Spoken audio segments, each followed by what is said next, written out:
Monsieur le Président, Excellences, Mesdames, Messieurs les ambassadeurs,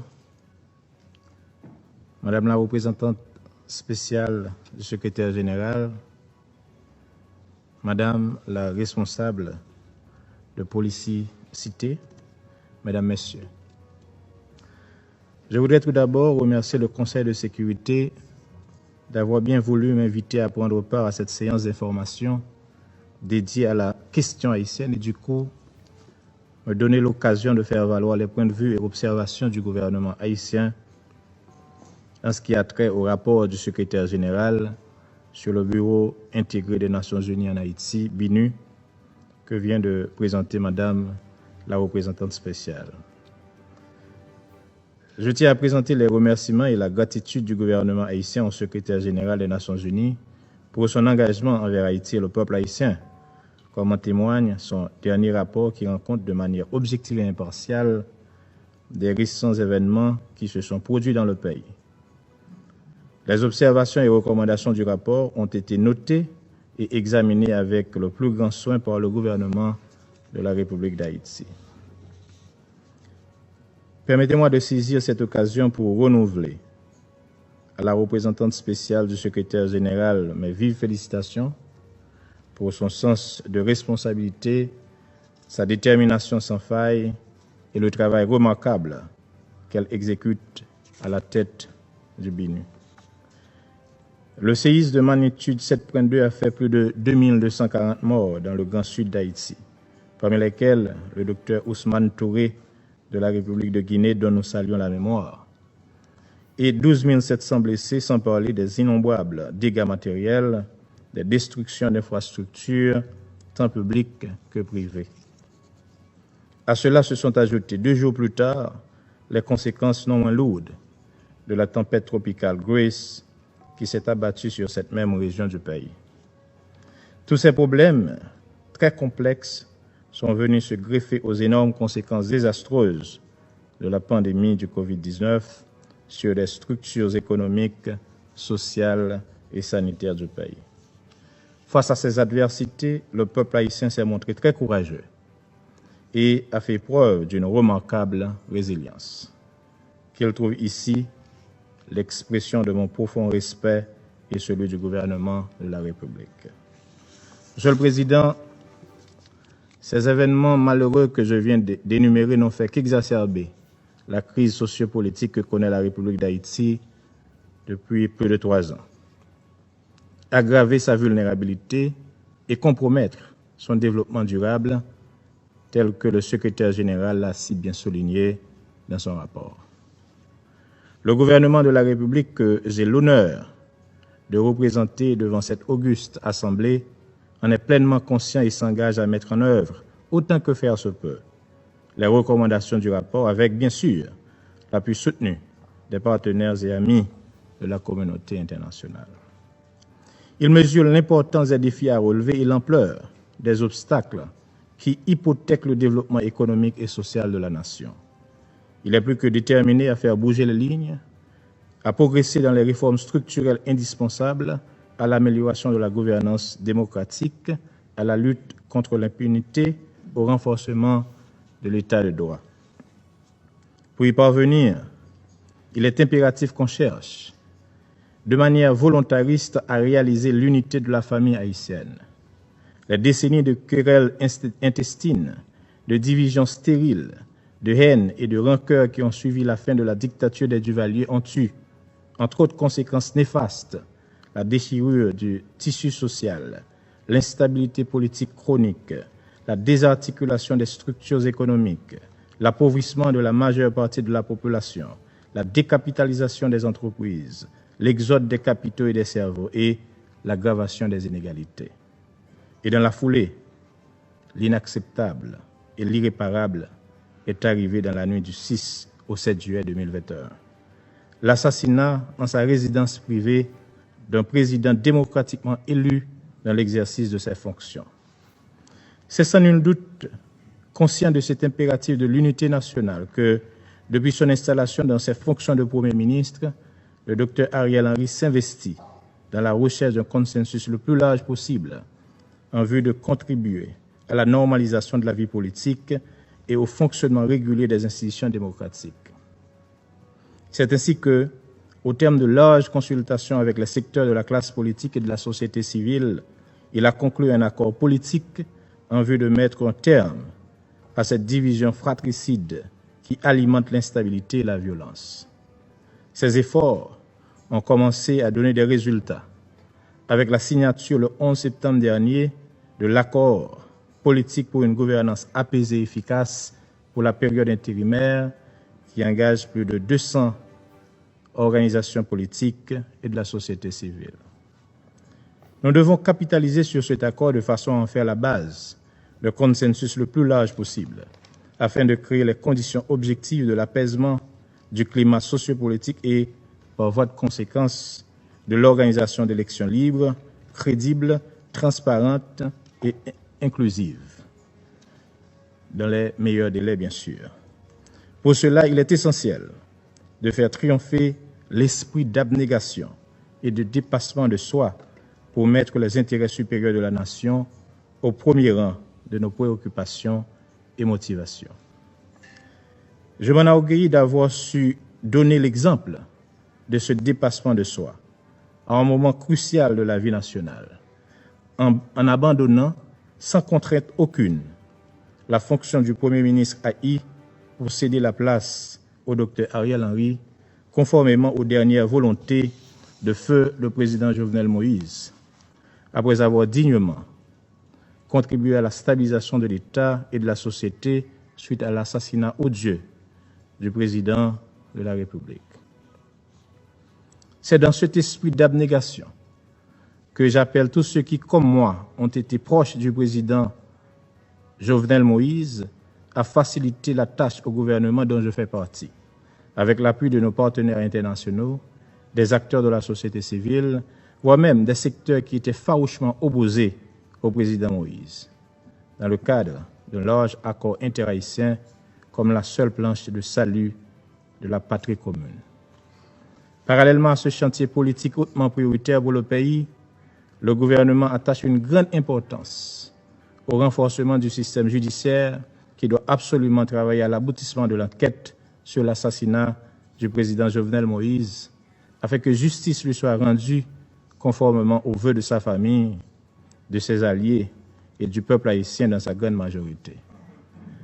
Les jours et semaines qui ont suivi sa mort l'ont montré, l'histoire le montrera à son tour. Le président Jovenel Moïse a été assassiné pour ses idées, pour ses rêves, pour le peuple haïtien, pour son engagement en faveur d'un avenir qui chante pour chaque fille et chaque fils d'Haïti. Monsieur le Président, le rapport a bien souligné l'assassinat du président Jovenel Moïse, un événement politique tragique qui, combiné à bien d'autres, a exacerbé la crise multidimensionnelle haïtienne et fait accroître les incertitudes quant au devenir politique et la nécessaire stabilisation d'Haïti. Le secrétaire général a notamment mis l'accent sur les dispositions sécuritaires prises par le gouvernement d'alors, qui avait la haute responsabilité de la continuité de l'État, afin d'éviter le chaos que certains oiseaux de mauvais augure voient poindre à l'horizon ou souhaitent voir venir. D'innombrables efforts ont été entrepris sur le terrain afin de faire avancer l'enquête sur l'assassinat du président Jovenel Moïse. Il faut le reconnaître. Mais les faiblesses du système judiciaire haïtien, combinées au caractère manifestement transnational de ce crime, ne sont pas pour garantir la poursuite et l'aboutissement de l'enquête, encore moins de la manifestation de la justice pour ce dossier. Fort de cela, une entraide judiciaire est nécessaire pour faire aboutir l'enquête, identifier et punir les coupables. Cette requête a été réitérée par Haïti au cours du débat général de la 76e Assemblée générale. Nous souhaitons qu'elle soit dûment prise en considération afin d'envoyer un message clair que de tels actes ne sont aucunement tolérés dans notre système international. Dans le même ordre d'idées, le gouvernement haïtien a bien noté les préoccupations en matière de droits de l'homme, qui, selon le secrétaire général, a continué de se dégrader en raison notamment des violents affrontements entre gangs armés et les attaques commises contre la population civile. D'une façon plus générale, le gouvernement tient à réitérer son engagement d'assurer le respect, la défense et la promotion des droits de la personne, sans discrimination aucune, conformément à ses engagements et obligations découlant des traités internationaux et régionaux relatifs aux droits de l'homme auxquels la République d'Haïti est partie. Comme le secrétaire général l'indique dans son rapport, les efforts de réforme de la justice se sont poursuivis, ceci malgré les problèmes que connaît le pouvoir judiciaire en raison des événements tragiques qu'a connus le pays. Des initiatives heureuses ont été prises, telles que la prestation de serment et l'installation récente des membres du Conseil supérieur du pouvoir judiciaire. Des mesures sont en train d'être prises pour améliorer les conditions de détention dans les centres carcéraux, réduire la détention préventive prolongée et par voie de conséquence la surpopulation carcérale. Monsieur le Président, permettez-moi de profiter de cette tribune pour évoquer la troublante et choquante situation des dizaines de milliers de compatriotes haïtiens qui, à intervalles réguliers et pour s'échapper aux dures réalités de la conjoncture, fuient sans cesse les côtes haïtiennes pour aller chercher un mieux-être ailleurs. Vous avez certainement vu, au cours des dernières semaines, les images horribles des atrocités que ces Haïtiennes et Haïtiens ont vécues sur la frontière américano-mexicaine. Je dois vous dire que ce n'est pas de gaieté de cœur que quelqu'un laisse ce beau pays de la Caraïbe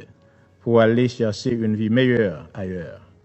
en mettant en danger sa vie et bien souvent celle de ses enfants. Tout ce que nous demandons, c'est qu'ils soient traités avec dignité et humanité. À cet égard, je salue les manifestations de solidarité actives de la société américaine envers les migrants haïtiens à la frontière américano-mexicaine. Le gouvernement haïtien prend acte des excuses répétées des autorités américaines pour les mauvais traitements infligés aux migrants haïtiens à la frontière. Il félicite vivement l'administration américaine, en particulier le président Biden, pour les mesures correctives qui ont été adoptées. Par la même occasion, nous adressons nos vifs et sincères remerciements à la nation sœur mexicaine pour ses actions et son soutien dans la recherche d'une solution régionale aux problèmes migratoires à travers une table de concertation. La situation invite non seulement à la recherche de solutions humanitaires, mais aussi elle incite à des actions concertées sur ces problématiques qui dépassent de loin nos frontières respectives. Monsieur le Président, la recherche de solutions aux graves handicaps qui ont compromis pendant si longtemps la stabilité politique, sociale et économique d'Haïti nécessite l'engagement et l'implication de toutes les forces vives de la nation. Le gouvernement de la République s'y attelle résolument. Nous avons également grand besoin d'un appui soutenu et l'engagement dans la durée de la communauté internationale sur tous les plans. Haïti a surtout besoin d'une large mobilisation de soutien technique et de ressources financières sur le long terme pour assurer le financement stable des infrastructures physiques, sociales et économiques essentielles à son développement durable. D'où l'impérieuse nécessité de créer de manière irréversible les conditions de la stabilité politique et institutionnelle à long terme que le peuple haïtien appelle de tous ses vœux et que la communauté internationale souhaite ardemment. Au moment où le Conseil s'apprête à renouveler le mandat du BINU, il est important qu'il tienne compte des nouvelles réalités auxquelles le pays fait face et que le contenu du mandat s'adapte en conséquence. En cela, le renforcement des capacités opérationnelles des institutions chargées de la sécurité et du maintien de l'ordre, en particulier de la police nationale d'Haïti, mérite la meilleure attention. À cet égard, nous souhaitons ardemment que le nouveau mandat du BINU soit axé essentiellement autour du renforcement de la sécurité et de la lutte contre la violence, en appuyant les efforts du gouvernement dans les domaines de la sécurité, de la stabilisation et de la protection de la population. Ce sont là des attentes légitimes de la population qui a assez souffert de la violence des gangs armés, du kidnapping et de la criminalité en général. tout en reconnaissant les limitations du BINU en Haïti, compte tenu de sa nature essentiellement consultative, nous espérons vivement que le Conseil de sécurité y fera les adaptations nécessaires pour aider les autorités haïtiennes à faire face efficacement à cette grave situation d'insécurité qui ne fait que s'aggraver de jour en jour. J'aimerais terminer mon propos, Monsieur le Président, en lançant un vibrant appel à la communauté internationale en général, au système des Nations Unies en particulier, à poursuivre et à renforcer son appui solidaire à Haïti, afin de l'aider à retrouver enfin le chemin de la paix, de la sécurité, de la stabilité politique, du progrès et du développement économique et social. Je vous remercie.